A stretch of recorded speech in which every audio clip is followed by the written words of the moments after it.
Anirban. Great to have you here as part of this Analytics Sala discussion that we do with industry speakers like you. How are you doing today, Anirban?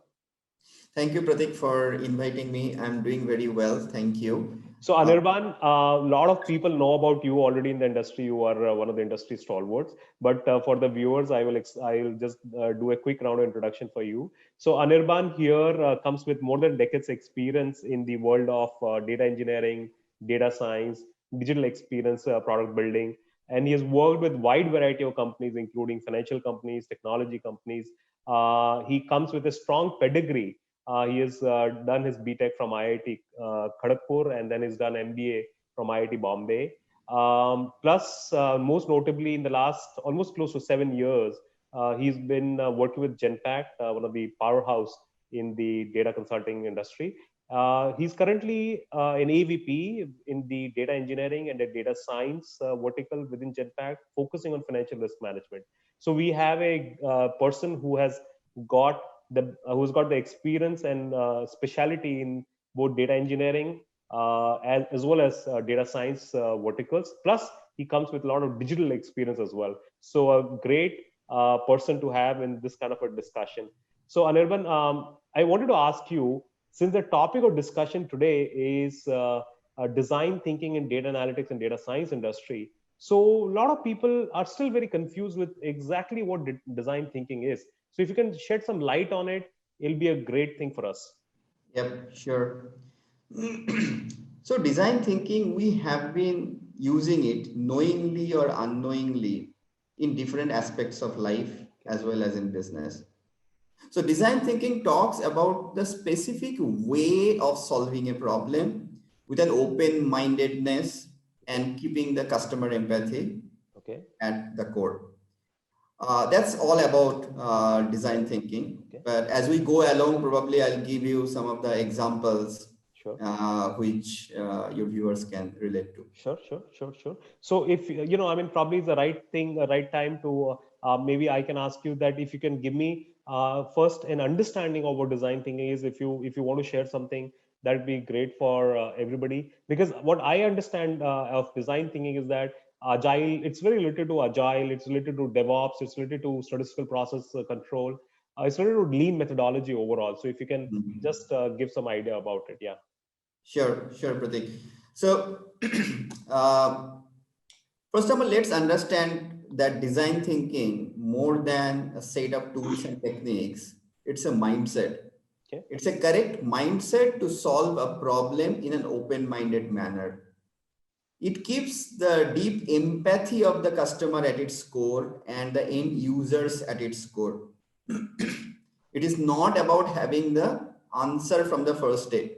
So Okay. many a times when we consultants used to go in a set of client environment to solve their business problems, we we have a notion of thought that we are the subject matter expert of that area. We know the solution. If you tell me the problem, I will give you the solution from my shelves, but that doesn't work all the time. Okay. Many a times that approach has failed. So we have to create the solution keeping the customer empathy at the core. Okay. Put myself at the customer's shoe and understand what will he asking for, what will he be asking for, and whether he will accept my solution. That's the core of design thinking. Okay, so it's more about solving customers' problem by keeping the customer in the center. Exactly. Yeah. And why have you kept employee experience phrase here? I thought it was more about customers. So why employees here? Exactly. So say I am solving an HR problem or so I'm solving a finance problem for a particular division. Okay. Maybe I am willing to reduce the employee turnover or attrition, or maybe I am willing to improve the ROI of certain investments. Okay. But at the end of the day, who will be using the solutions? Okay. There will be a set of people, there will be a set of employees who will be using the solutions to create all those changes in that particular environment. If they don't like the solution, they will not be able to use it efficiently. So efficiency will go down. So that's the reason we have to keep a 360-degree views, not only meeting the business objectives, but they understand the mindset of the users, whether they will be accepted. So cultural acceptability is the very core of design thinking. Cultural. So if you can maybe also explain that if I have to, if I have to explain design thinking to my dad, or my 8 years old brother, how would I explain design thinking to him? That's a difficult question, but maybe I'll take the 8-year-old daughter. Okay. So a lot of 8-year-olds these days are playing with Legos. Yeah. Right? When they see something good, they're in a vacation, they see the Eiffel Tower, right? Or they go to some mock space station setup or something. They have that in their mind. Now, when they come back home, they want to build it using Lego. But how will she build it, right? One approach could be that she will take a blue white sheet, draw that particular thing, go to engineering shop and build it. But does anyone do that? They don't. They take their Lego kits out, they build it, they show it to you, say that, hey, daddy, is it working well? How do you look? You say that, well, this is good, but I think this part was different. I mean, in this case, you are the users. You are seeing the prototypes, telling that, I think this is good, but it could have been better if you were been doing it in that way. She goes back, changes the Lego setup, comes back to you.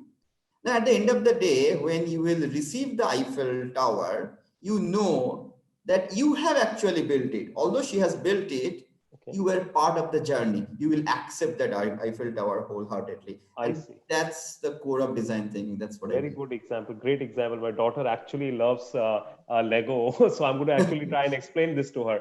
I wanted to ask you one more thing about design thinking. So what are the phases in design thinking? I mean, if you can explain some of the phases which may be there in design thinking process.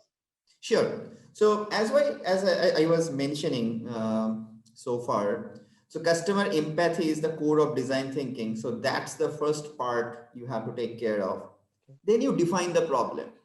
It is not necessary that the problem stated by Anirban, can I take you just one step back to customer empathy? Can you give me an example of what do you mean by customer empathy?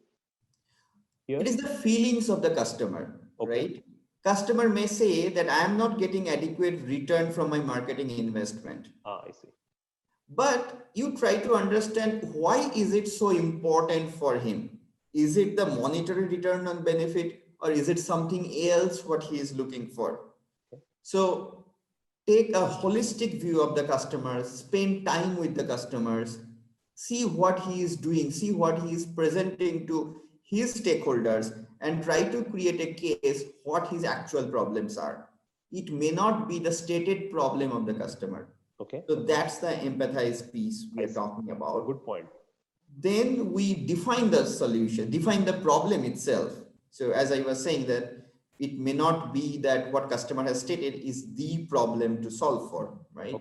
Then we will go to the drawing board. So in the define problem statement, you're trying to say that you want to not just take the problem statement on the face value, you go deeper and try and understand what are the main hidden questions which are being asked within that problem statement. Exactly. That's the thing. Say, for example, many people do not like cafeteria food served at various companies, right? Now, do companies take it seriously, right? So there are companies who take it seriously. The HR departments run the surveys. What are the cafeteria foods? How is the price point? How is the variety and all those things? And they evaluate the vendors, and they may go to some other vendors or not. But why do they do it? Is it because cafeteria problem is there, or is it because cafeteria spread is low or the food quality is bad? No. If you try to understand deep dive, they want to increase the customer satisfaction. For them, customer are the employees. But why do they want to improve the employee satisfactions? Maybe it is a big factor in their attrition. Who knows, right? Now, although on the face of it, it may seem that cafeteria food is bad, but it is not the core problem. Core problem is something else. Maybe you can solve that core problem by some other means. The design thinking makes you think on those alternate paths, identify the alternate business problems which you should solve for. Okay. All right. Great. Yeah. Great. Now, once you have identified the problems, then they go for something called ideation on the drawing board, right? There could be many permutations and combinations. And since these are open-ended problems, which we are going to solve for, there is no one size fits all, right? So ideation is like hypothesis that you, for every business question, you end up building some possible idea to solve them, or what is ideation? Now, when we go for the design thinking mechanism, it is an iterative process Okay. of divergent and convergent process sets or views. That's what I call, but let me explain it, right? Now, in the typical fishbone diagram or mutually exclusive, collectively exhaustive framework, the way we create the hypothesis, it's a little bit different, but that philosophy is not gone. It is also ingrained here, right? Okay. Now, between define and ideate, there will be too many times to and fro. The reason being, I will define the problem, I will ideate, and during ideation phase, I may feel that problem definition needs change. Then probably I'll go back to the definition stage, or probably I'll go back to the empathize stage to gather more data and information from the customers. Now, this process, a recurring process, will go on multiple times before we can form even the hypothesis. Okay. Right? Now, here, creating hypothesis, solving it, all those things go hand in hand. All right. Makes sense. Yeah. Now, then what we do, something called prototype. It can be a very types. It could be a simple drawing on paper. It could be creating something on cardboard or maybe on Lego, maybe some wireframe design, which you can create a quick app or something. It could be anything. Okay. Now, that prototype is necessary to understand the functionalities of the product or the services which you are designing and whether it fulfills the customer's requirements. Because customer is engaged throughout the journey. Customer is engaged in the definition, customer is engaged in the ideation, and customer is also engaged in the prototype. Okay. Right? So that's the phase, which is a very critical phase. And then we go for testing. Okay. Test the prototype with the customers, right? Okay. And then maybe we will renew or start the cycle again with the empathize, take the product to the customer and say, hey, look, this is what we are envisaging for. Does it fulfill your purpose? Doesn't do it? And the cycle begins again. So it's an iterative process till the time we get the final product. So does it take a lot of time then? Because since there are so many iterations possible? Yes, it do takes time. But the advantage is that at the end of the process, the final outcome which you get, it does not need any validation from the customer. You know that customer will accept it and customer will use it and it will be a success. So user acceptance testing reduces. Yes, it reduces because he is involved throughout the journey. He's involved in all the phases itself and culturally acceptable also. Okay. I mean, very unlikely after rolling out, the users will say that, hey, this is not what we have asked for. This has been a wrong blueprinting. They're not going to ask this because the solution has been created by them. Okay. So it sounds very similar to what Agile does, right? Because in Agile as well, we keep the customer involved. You build, you test, modify, you build, retest, modify. So that iterative loop is also there in Agile. And I think that's the reason why you have mentioned Agile as one of the pillars which leads to design thinking on the right hand side of the slide. Is that the reason? Yeah. So I would not say it is a pillar. I'm just trying to explain. And it is a very frequent questions which I have been receiving for years. That is design thinking all about user experience? Mhm. Why do we need design thinking when we had Lean and Six Sigma Mhm. methodologies there? What is the difference or commonalities with the Agile? The standard answer which I have found is that it is not like this way or that way. They All right. complement each other, right? Okay.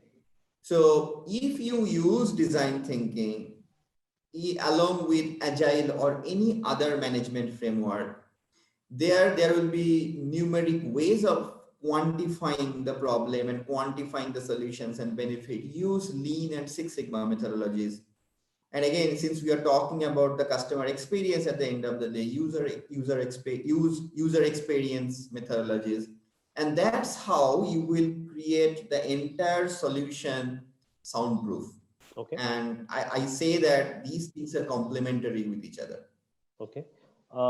Very good. So if I were to, ask you that if you can share an example, or like a complete example, or like a user story kind of a thing, which would give us a little more understanding of design thing, that would be great, because that would make us understand how it really, really works. Now we have understood, what are the important components of design thinking, but how does it really work?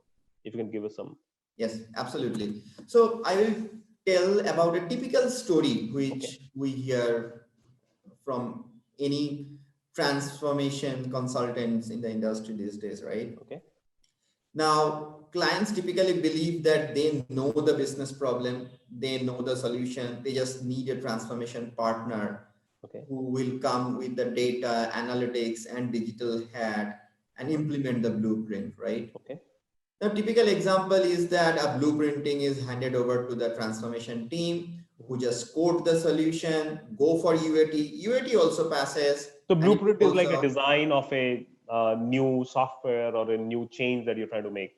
yes, it could be new software, it could be customization on a new software, Yeah. it could be overall experience change, let us say non-digital way of doing a process to digital way of doing a So, process. for example, like how it happened in pandemic, that there are so many so many businesses which went from completely offline to very online based, completely touch based to digital based experience kind of a thing, right? So that was a big transformation example. Absolutely. Yeah. That's a very good example. And I'm sure that a lot of companies either adopted some existing technologies or they Yeah. created some technologies to facilitate these moves and the new way of working, right? And so Now, design thinking would have played a lot of, an important role in such uh, several transformations from being offline to being digital, right? yes, absolutely. And I'm sure that a lot of successful firms might have used and must have used the Right. design thinking to change this user experience, right? Now, one, I mean, I started off this discussion saying that knowingly and or unknowingly, some of us must have used design thinking, Right. right? Right. For example, you do customer service, you do Right. employee service. Right. Are you happy with this new service which we are providing from the company and all? People give feedback and all these things. That is because they care about the customer empathy, which is the employee empathy in this picture, right? So they are doing it in a way or other. Okay. Now, coming back to this particular example, if you think in such transformation, which we are talking about from offline to online mode, now, if there is some technology component, data, because I'm trying to relate this discussion with the data and Okay. analytics, right? Right. Right. Now, in the data analytics way of delivering a particular service, blueprinting way of working doesn't work because people have seen that blueprint is handed over, they implement it, users don't like it, Hmm. right? Because blueprinting has been done by a set of digital professionals Mm-hmm. who have sat together in a closed room, Mm-hmm. ideated, done something on the whiteboard, created what is the user story they need to solve for. They have not kept user in that discussion. Okay. Many times you have seen that 5 times, 6 times these things are failing. And it is not only about failing number of times, but we need to understand that time and money is involved here, Can right? I just take an example which is coming to my mind about blueprinting only? So, for Mm, example, if I have to suppose, I was facing a problem during the pandemic time, that how do I get the haircut, right? My Yeah. wife was not willing to, or maybe I did not want to take the chance that, I allow my wife to cut my hair. So there was this service by, one of the companies, and they sent me a WhatsApp message that, you can call. So just order online, and a person would come with all sanitized, like a PP kit and all of that. So they sent me a kind of a flow. So I think, is that the kind of a blueprint that, I mean, can that flow be called as a blueprint, a user story that you were trying to talk about? Yes, absolutely. So that is one of a blueprint which is showing to you that this is how your process will look like, right? But the advantage here is that he's taking your feedback. He is saying, right, sir, do you like this process or do you not like this process? Right. If you want this process in some other way, I'll customize it for you, right? Now that's the concept of design thinking, which unconsciously he's using it, right? But in digital transformations, many times we forget that. We create that process, we ask somebody to implement it. After the implementation, user is seeing for the first time. As if you are blindfolded, he is coming, giving you a haircut, opening your eyes and saying, this is the final haircut, do you like it? I see. Right? He's not showing you any picture in between. Now that's the problem, and that's the thing which we need to solve. We need to keep customer at the center and say that I will build a solution around you. I will build a prototype around you, and I'll build the final product around you. At any time, you are there to tell me whether it is right or whether it is wrong. I'm not saying that there are no disadvantages of design thinking, right?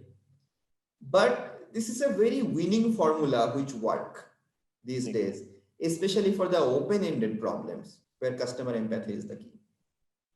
Okay, I think that's the story I wanted to tell as an example which you were asking. Okay, very good. So, so in the second step, you said automated process outcome did not match with the as-is process. So that happens because somebody just did it, sitting with very close set of people, right? And so that is why you want quick discussion. The third step that you mentioned with the existing process owner, followed by a little bit of scope change, right? Okay. Correct. So this is a one-way process. Right. 1, 2, 3. Between 2 and 3, it fails because 1 is not correct. Right.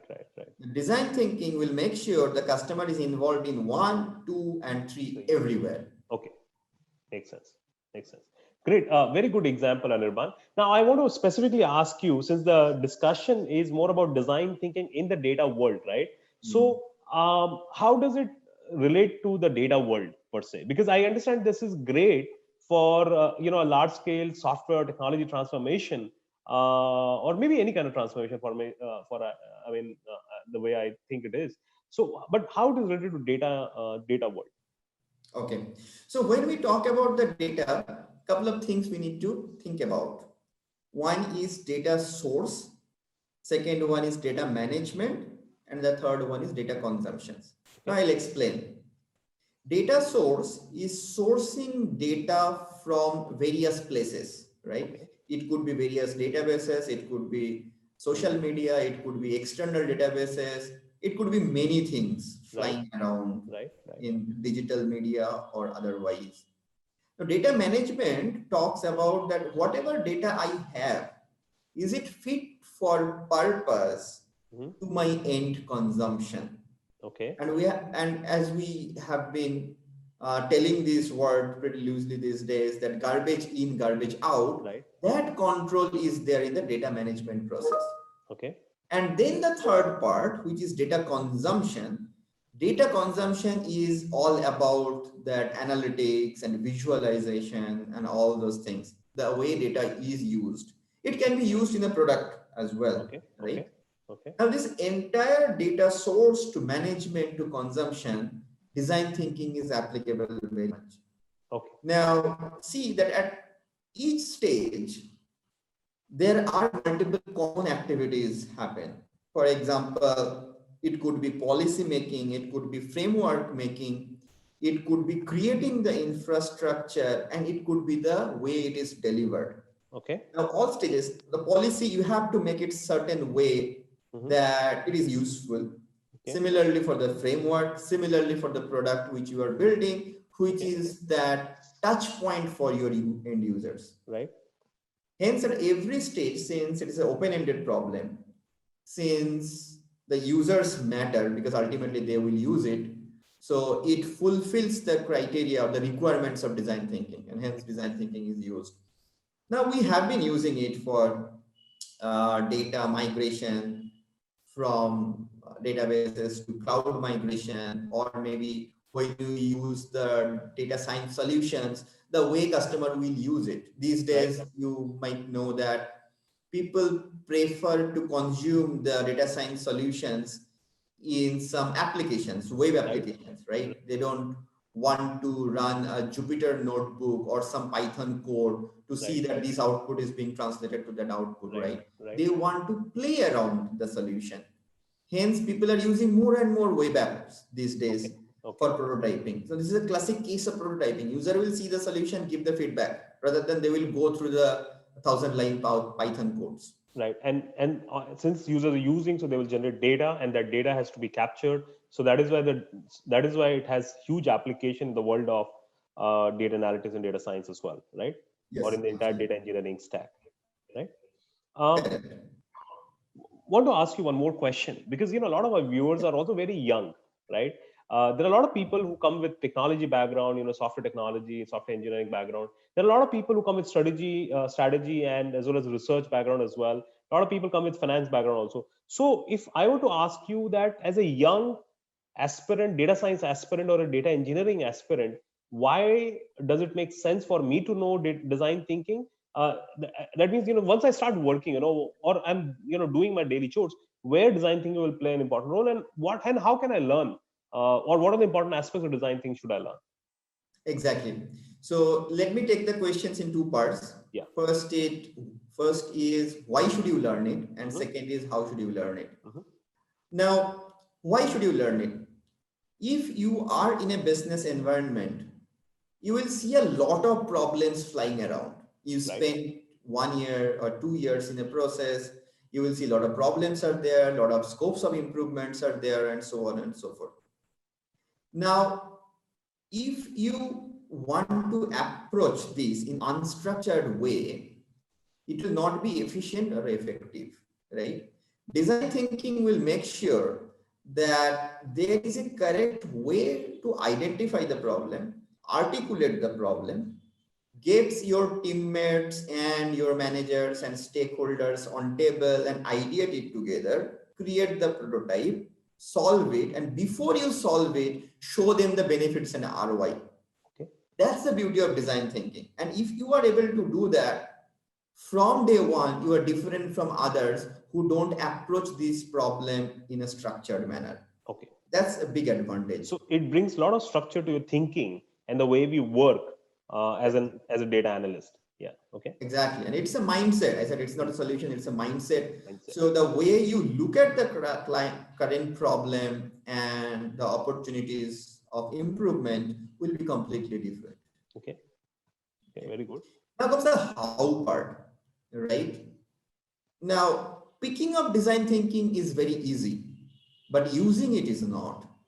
Okay. The way I say is that there are many courses or online contents in the design thinking, right?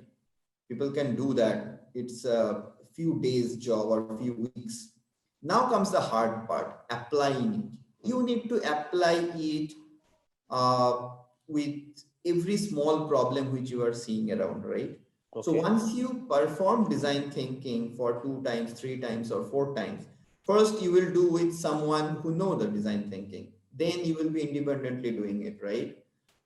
And getting it validated from the design thinking experts. And then you will improve your skill. So once you start learning design thinking, you will see that there are many tools available, right? Okay. Those come with some of do's, don'ts, which is the best place to use this tool, and so on and so forth. It's kind of a grammar of a particular language. Okay. But once you start creating a story, creating a poetry using those grammars, right, your innovation part will come into picture.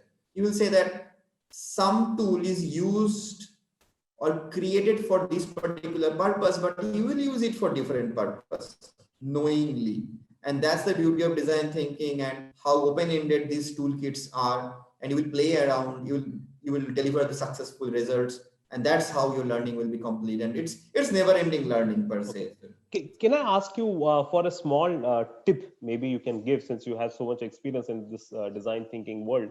Um, as you gave an example of Lego, as you gave, I mean, as you gave so many such simple examples. So, is there anything that as a data young aspirant that I can do on a daily basis that would help me at least start thinking in that direction of design thinking, Correct. like some habits that I can build, or some things like that? Okay, okay. So let me take a stab at it. It is the first time I'm hearing this Okay. question. So probably when you look around the problems, right? You find out a problem. Someone tells you a problem, right? Counter question may not be to that person, but yourself first. Why is this a problem, and how will this be solved? If you ask this multiple times, you will understand that whether the problem on surface of it, is it the real problem, or there is something else as a real problem. Okay. This is used in design thinking. There are tools to do that, but simple way, let's do that. I mean, there a problem is coming. Why is this a problem? Let's ask Very that. good. Very good And point. Very good point. and second, before we deliver a solution to some person, it is not applicable at every place or every time. Try to create a prototype and show. Okay. Okay, prototype can be built even in PowerPoint, Okay. right? If you say that I will be creating an app which will solve my problem, Mm-hmm. but why don't you create 2 or 3 screens of that app? Take a layout of the mobile, put some of the stuffs. It could be handwritten as well, PowerPoint or on paper, handwritten, that this is how it will look like. And then show that as a story instead of creating the introduction, features, the layout, ROIs. Don't go for those things. Have 3 slides, 3 screens, show it to the people, get their interest, and then talk about everything else. Show prototype at every discussion. Maybe that's what I can say, these 2 tips. No, I think it's a very good point. So basically, you kind of touch based on all the three main pillars or phases of design thinking, which we say, right? That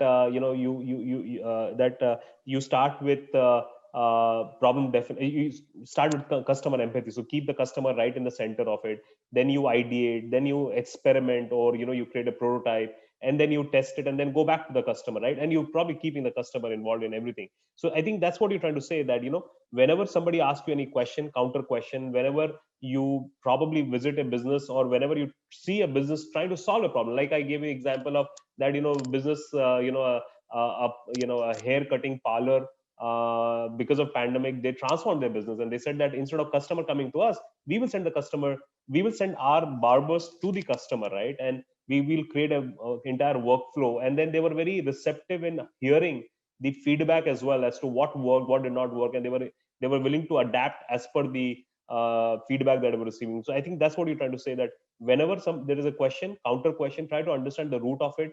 And also, you very rightly said that any solution should not be considered as a final solution. Build small prototypes which you can quickly get tested with the final end users or the customers, right? So instead of getting a bigger shock at the end, I think these are very, very strong tips that you have given. And what I have understood from your discussion is that any technology based transformation or any digital transformation, which are the main transformations happening, especially after pandemic, would require a lot of data analytics and data science inputs, right? Because all these apps end up building or generating a huge amount of data. So then design thinking becomes significantly important for any data person as well, whether it is a data engineering person, whether it is a data analysis person, or the data science who's kind of handling everything.